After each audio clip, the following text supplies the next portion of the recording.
എല്ലാവർക്കും പുതിയൊരു വീഡിയോയിലേക്ക് സ്വാഗതം. അപ്പം നമ്മൾക്ക് ഇന്ന് സർവീസിന് വന്നിരിക്കുന്നത് ഈ മോഡൽ ലാപ്ടോപ്പാണ്, ആസ്യൂസിൻ്റെ X541 എന്ന് പറഞ്ഞ. അപ്പോൾ ഇതിൻ്റെ ഇഷ്യൂ എന്താണെന്ന് വെച്ചാൽ കീബോർഡിൽ ആണ് പവർ ബട്ടൺ വരുന്നത്, കൂടാതെ മറ്റു കീകളൊന്നും വർക്ക് ചെയ്യുന്നില്ല.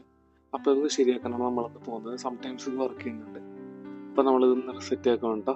അപ്പോൾ ഇതിൻ്റെ സ്ക്രൂകളും കാര്യങ്ങളെല്ലാം അഴിക്കുക. നമ്മൾ അടി കാണുന്ന സ്ക്രൂ എല്ലാം അഴിച്ചതിന് ശേഷം നമ്മളതിൻ്റെ കേസിങ് തുറന്നതിന് ശേഷം നമ്മൾ കീബോർഡെല്ലാം റീപ്ലേസ് ചെയ്യുന്നതാണ് കേട്ടോ.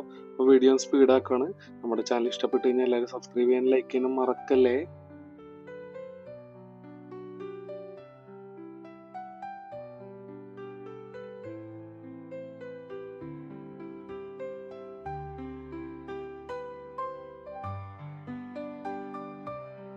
അപ്പോൾ ഇത് നമ്മൾ ബാക്കിൽ സ്ക്രൂകളെല്ലാം അഴിച്ച് അത് കഴിഞ്ഞ് ഫ്രണ്ട് പാനലിൽ ഇതുപോലെ പ്രൈയിങ് ടൂൾ എന്തെങ്കിലും നമുക്കിത് തുറക്കാൻ പറ്റുന്നെങ്കിൽ ഓപ്പണർ ടൂൾ ഉപയോഗിച്ചിട്ട് ഇതേപോലെ തിക്കി കൊടുത്തു കഴിഞ്ഞാൽ